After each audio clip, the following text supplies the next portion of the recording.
પ્રધાનમંત્રી નરેન્દ્ર મોદીની સુરક્ષા વધારવામાં આવી છે. સાથે જ નાસાઉ કાઉન્ટી પોલીસ ઘટના સ્થળે સુરક્ષા કડક કરી રહી છે.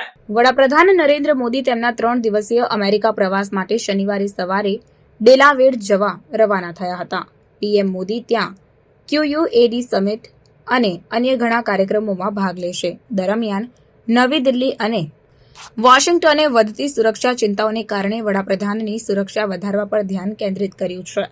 ભારતીય અને અમેરિકન સુરક્ષા અધિકારીઓ વચ્ચે આ વાતચીત છેલ્લા 15 દિવસમાં થઈ હતી. ખાસ કરીને અમેરિકાના પૂર્વ રાષ્ટ્રપતિ ડોનાલ્ડ ટ્રમ્પ પરના 2 હુમલા બાદ. માહિતી અનુસાર યુએસ સિક્રેટ સર્વિસે ડેલાવર અને ન્યૂયોર્કમાં જ્યાં પીએમ મુલાકાત લેશે તે સ્થળોની આસપાસ સુરક્ષા વધારી છે.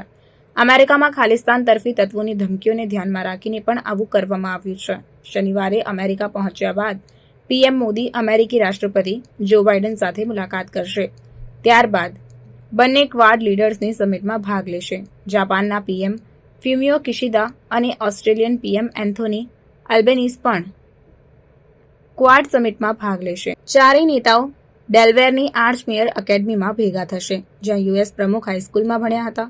સ્પેશિયલ પ્રોટેક્શન ગ્રુપ અને યુએસ સિક્રેટ સર્વિસ પણ પીએમ મોદીની ન્યૂયોર્કમાં સુરક્ષાનું સંચાલન કરી રહી છે, જ્યાં તેઓ 22 સપ્ટેમ્બરે ભારતીય ડાયસ્પોરાને સંબોધિત કરશે.